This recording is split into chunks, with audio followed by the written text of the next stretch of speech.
Hi friends, welcome back to Himani law academy. Friends, कल हमने किया था चैप्टर 4 सेक्शन 36 टू सेक्शन 40, जिसको डिवाइड किया गया था टू पार्ट्स में। पार्ट्स बताई थी पुलिस ऑफिसर्स की, सुपीरियर ऑफिसर्स की क्या क्या होंगी, और aid to magistrate and police. और आज हम करेंगे सेक्शन 41, सीआरपीसी सेक्शन 41। जो सीआरपीसी का सेक्शन 41 है, इम्पॉर्टेंट है। हमारा ये इसका पढ़ने का मतलब ये है कि इसके जो क्वेश्चंस हैं वो हमें जुडिशियल का जो एग्जाम्स होता है ना, मेंस में इतने क्वेश्चंस नहीं आते, लेकिन प्री में इसके क्वेश्चन जरूर आता है सेक्शन 41 पे क्वेश्चन। तो ये करते हैं हम सेक्शन 41, जिसमें कहा गया है, ये चैप्टर 5 है, arrest of persons. Police arrest कैसे करती है पर्सन्स को? व्हेन पुलिस में अरेस्ट विदाउट वारंट। सेक्शन 41 है व्हेन पुलिस में अरेस्ट विदाउट वारंट। पुलिस कैसे अरेस्ट करती है किसी पर्सन को विदाउट वारंट, बिना वारंट के कैसे पुलिस अरेस्ट करती है। अब अरेस्ट होती क्या है? अरेस्ट क्या होती है? Arrest is an act. ये एक एक्ट है, एक कार्य है। Taking a person into custody, किसी पर्सन को कस्टडी में लेके जाना, किसी पर्सन को जेल में लेके जाना, किसी पर्सन की लिबर्टी खत्म कर देनी। ऐसा नहीं है कि जेल के अंदर इंसान को बंद कर दिया तो वो अरेस्ट हो गई, नहीं। किसी इंसान की, किसी पर्सन की लिबर्टी को खत्म कर देना अरेस्ट होती है। और ये अरेस्ट कौन डालता है? एक पुलिस वाला डालता है। अरेस्ट की डेफिनेशन है, arrest is an act of taking a person into custody. अब जो ये अरेस्ट होती है ना, ये भी टाइप्स ऑफ अरेस्ट इसकी है। द टाइप्स ऑफ अरेस्ट क्या क्या है? The code contemplates two type of arrest. Two types की अरेस्ट होती हैं। फर्स्ट अरेस्ट जो है, arrest made in pursuance with a warrant issued by the magistrate.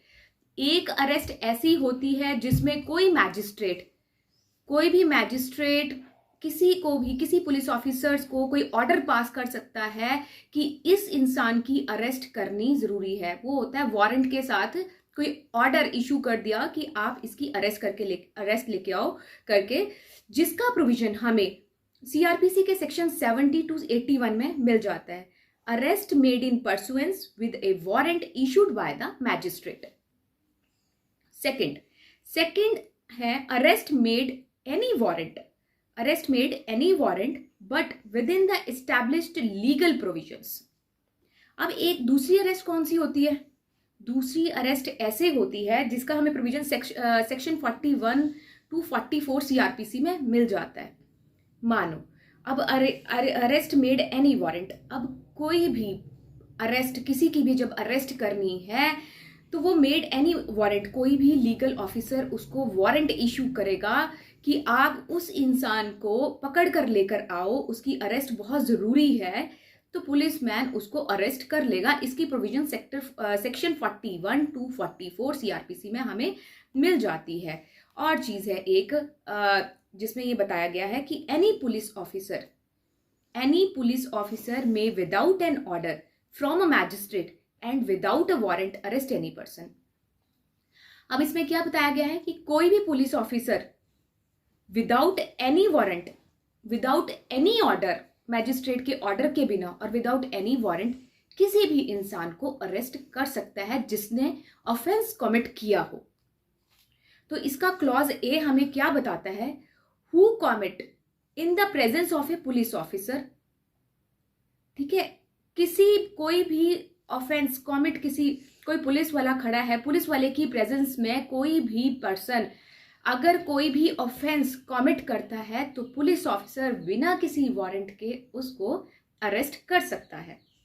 और ये कौन सा ऑफेंस होना चाहिए? ऐसे नहीं कि उसने उसको पत्थर मार दिया तो पुलिस ने देख लिया तो उसको अरेस्ट कर लिया, नहीं।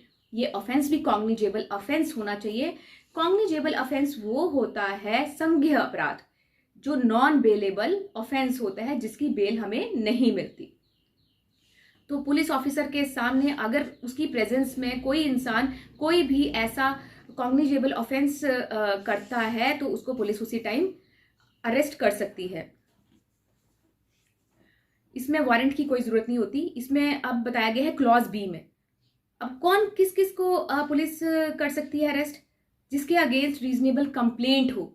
अब हम बोले कि कंप्लेंट तो किसी के भी खिलाफ हमने दे दी, नहीं, पुलिस को भी पता होता है ये कंप्लेंट बहुत रीजनेबल है, इस इंसान ने ऐसा किया होगा, उसको इसके पीछे रीजन लगता है कि नहीं ऐसा जरूर हुआ होगा, तो उसको भी इंसान को वो कर सकती है अरेस्ट। क्रेडिबल इंफॉर्मेशन, क्रेडिबल का मतलब होता है क्रेडिबल इंफॉर्मेशन जिस पर इस इंफॉर्मेशन पे उनको ट्रस्ट हो, कि हमें इस चीज पे ट्रस्ट है कि ऐसा हुआ होगा, क्रेडिबल इंफॉर्मेशन कहते हैं, उस इंसान को भी कर सकती है अरेस्ट।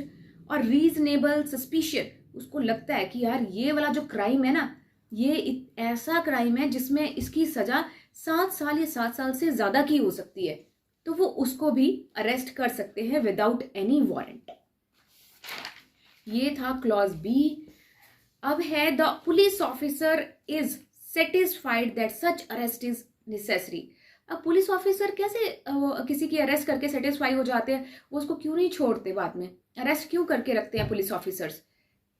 इसके भी कुछ पॉइंट्स हैं, मैं बताती हूँ। पुलिस ऑफिसर जब किसी को अरेस्ट कर लेता है तो उसकी अरेस्ट क्यों जरूरी बन जाती है?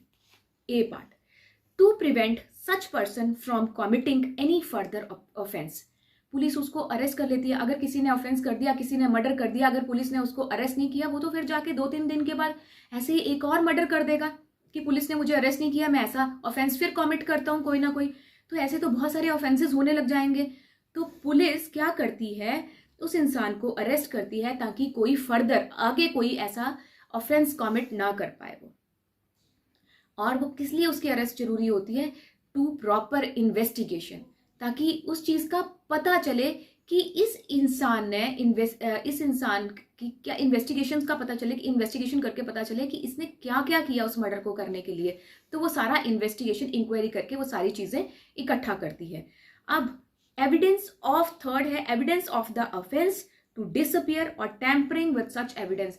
वो इसलिए अरेस्ट करके रखती है, इसलिए नहीं छोड़ती है, बिकॉज कि कहीं पे evidence of the offence to disappear, tampering, कहीं वो किसी एविडेंस के साथ, किसी भी एविडेंस के साथ वो छेड़छाड़ ना करे। बाद में अगर हमने उसको छोड़ दिया तो हो सकता है वो किसी एविडेंस के साथ छेड़छाड़ करेगा, जो गवाह है उनको तोड़ने मरोड़ने, उनको हानि पहुंचाने की वो कोशिश करेगा। इसलिए पुलिस उसकी अरेस्ट जरूरी समझती है और उसको नहीं छोड़ती।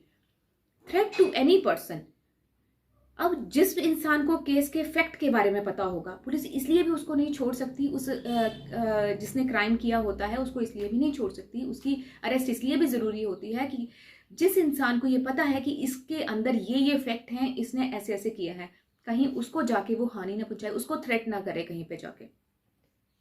ई पार्ट, उस इंसान का अरेस्ट होना इसलिए नेसेसरी है क्योंकि उसको कोर्ट में प्रेजेंट किया जाता है। कोर्ट को क्या पता होता है, कोर्ट जब उसको कुछ क्वेश्चन का आंसर चाहिए होता है या कुछ पूछना होता है तो वो उस एक्यूज को कोर्ट में प्रोड्यूस कर सके। अब जब पुलिस ऑफिसर किसी को अरेस्ट करता है, जब पुलिस ऑफिसर किसी को अरेस्ट करता है तो वो क्या लिखता है? जब उसको अरेस्ट कर दिया, ऐसे नहीं कि उसको अरेस्ट कर दिया, उसके खिलाफ उसको अरेस्ट मेमो लिखना पड़ता है, जिसमें उसका रीजन लिखना पड़ता है कि इस इंसान को मैंने अरेस्ट किया है और अरेस्ट क्यों किया है मैंने इसको। जो भी इंफॉर्मेशन होगी वो उसमें लिखेगा कि मैंने ऐसा ऐसा इसलिए किया, जो भी उसका रीजन होगा। और अगर उसने किसी को इन्वेस्टिगेशन के लिए बुलाया और उसको अरेस्ट नहीं डाली क्योंकि उसको लगा कि इसकी अरेस्ट नहीं बनती, तो वो क्या करेगा? फिर भी अरेस्ट मेमो में लिखेगा वो कि इसकी अरेस्ट क्यों रिक्वायर्ड नहीं है। ये सब चीजें लिखनी पड़ती हैं जब आप इन्वेस्टिगेशन पे बुलाते हो। अगर किसी की अरेस्ट पड़ती है तो भी उसका अरेस्ट मेमो होता है, और जब नहीं पड़ती है तो उसके अंदर उसकी लिखा जाता है कि उसकी अरेस्ट रिक्वायर्ड नहीं है। अब है सेक्शन 41 का क्लॉज बी ए। अब कैसे अरेस्ट कैसे किया जाता, अगेंस्ट कैसे, बिना वारंट के कैसे नहीं किया जाता है arrest? Against whom credible information has been received that he has committed a cognizable offense punishable with imprisonment for a term which may extend to more than 7 years, whether with or without fine or with death sentence, and the police officer has reason to believe on the basis of that information that such person has committed the said offense. अब इसमें क्या कहा गया है? Credible information, credible information होती है, किसी ने इन्फॉर्मेशन दी और उन्होंने उसके ऊपर ट्रस्ट किया क्योंकि वो इन्फॉर्मेशन ट्रस्ट करने के लायक थी। तो अब क्या होगा, और पुलिस वाले को लगता है यार ये तो इन्फॉर्मेशन बहुत सही है और ये तो है भी कॉग्निजेबल ऑफेंस है, इसमें इम्प्रिजनमेंट 7 साल से ज़्यादा की होगी और हो सकता है इसमें लाइफ भी हो, डेथ भी हो। तो पुलिस, जिसमें नॉन बेलेबल ऑफेंस होता है, उसको बिना देखे सोचे समझे विदाउट वारंट, उनको वारंट की ज़रूरत नहीं पड़ती और वो उसको अरेस्ट कर लेता है और उसका अरेस्ट करना भी जायज़ होता है। से सी पार्ट है, who has been proclaimed offender either under this code और by order of the state government. अब प्रोक्लेम्ड ऑफेंडर मैंने आपको पहले भी बताया था, प्रोक्लेम्ड ऑफेंडर वो होता है जो भगोड़ा होता है, जिसने बहुत सारे क्राइम किए होते हैं और भाग गया होता है, भगोड़ा होता है और उसके अगेंस्ट वारंट जो होता है वो इशू हुआ होता है वैसे ही स्टेट गवर्नमेंट की तरफ से काफ़ी टाइम से। तो उसको भी अगर गवर्नमेंट को पता लगता है कि वो इंसान वहाँ पे है तो उस टाइम वो वारंट नहीं लेगा, फटाफट से उस इंसान को गिरफ्तार कर लेगा, अरेस्ट कर लेगा। D part, suspected. अब सस्पेक्टेड क्या है, उस इंसान को लगता है, उस सस्पेक्ट की जगह होता है ना कि हमने इसको उठाया, पुलिस वाले बोलते हैं हमने इसको उठाया, अपनी सस्पेक्ट, हमें सस्पेक्ट था इसके ऊपर कि इसने कुछ ना कुछ इसके पास है, ये कुछ ना कुछ छुपा रहा है हमसे।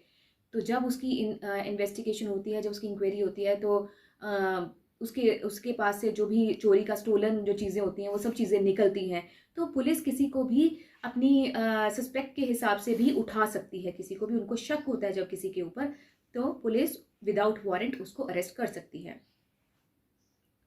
अब कोई पुलिस ऑफिसर है, ठीक है, वो कोई अपनी ड्यूटी कर रहा है, किसी एक्यूज को पकड़ के लेके जा रहा है और कोई एक इंसान वहां से आता है और उसको भगा के ले जाता है। तो वो कोई भी इंसान जो पुलिस ऑफिसर की, पुलिस वाले की कोई भी ड्यूटी में ऑब्स्ट्रक्ट डालता है, कोई भी अड़ंगा डालता है, कोई भी रुकावट डालता है, तो पुलिस उस इंसान को भी विदाउट वारंट अरेस्ट कर सकती है। F part, who is reasonably suspected of being a deserter from any of arms forces of union. Arms forces of union, इसमें यह है कि कोई भी आर्मी वाला जो अपनी ड्यूटी से भाग गया होता है, भगोड़ा, डेस्टरर होता है, भगोड़ा साबित हो गया होता है कि वो भाग गया, अपना मैदान छोड़ के भाग गया है, कुछ भी भाग गया है, तो उनको लगता है रीजनेबल कुछ चीज़ बताई जाती है, नहीं अनरीजनेबल, वो ड्यूटी छोड़ के कोई रीज़न मजबूत होना चाहिए कि इसलिए वो भागा है, वहाँ पे कुछ ऐसा करके भागा है, तो उसके आगे बिना उसको भी किसी वारंट की ज़रूरत नहीं होती, विदाउट एनी वारंट उस इंसान को भी, उस आर्मी वाले को भी वो अरेस्ट कर सकते हैं जो कुछ कमिट करके, कुछ ऑफेंस करके वहाँ से भाग निकला होता है। अब आता है, अगर किसी पुलिस स्टेशन, अगर मानो इस एरिया का पुलिस स्टेशन है और किसी दूसरे पुलिस स्टेशन वाले ने कहीं दूर पंजाब वाले ने चंडीगढ़ वाले पुलिस स्टेशन वाले को बोल दिया कि एक इंसान इस घर में छुपा हुआ है और उसको वहाँ से अरेस्ट करना है, हमने, वो वहाँ रहता है और उसको अरेस्ट करना है, आप प्लीज़ वहाँ का कोई डीएसपी उनको बोल दे कि जाओ आप उसको अरेस्ट करो। तो अगर ऑर्डर किसी और के पुलिस स्टेशन ने उनको दिया है, दूसरे पुलिस स्टेशन वालों ने, तो भी वह विदाउट वारंट उस इंसान को अरेस्ट कर सकता है, क्योंकि उन्होंने, किसी पुलिस वाले ने उनको ऑर्डर दिया है किसी दूसरे पुलिस स्टेशन से।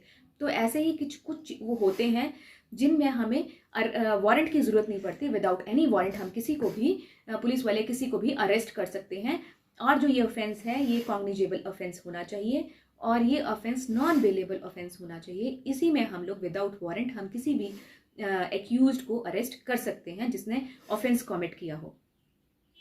अब जो नॉन कॉग्निजेबल ऑफेंसेस होंगे ना, उनमें अरेस्ट की जरूरत नहीं होती, उसमें किसी भी अरेस्ट की जरूरत नहीं होती, क्योंकि वो नॉन कॉग्निजेबल ऑफेंस है। आपको बताया था नॉन कॉग्निजेबल ऑफेंस में सिर्फ एनसीआर करती है, नॉन कॉग्निजेबल रिपोर्ट करती है। बस आज का चैप्टर इतना ही था। सेक्शन 41 जो मैंने आपको बताया, सेक्शन 41 के जो क्वेश्चंस है ना वो प्री में आते हैं, मेंस में तो नहीं आते हैं।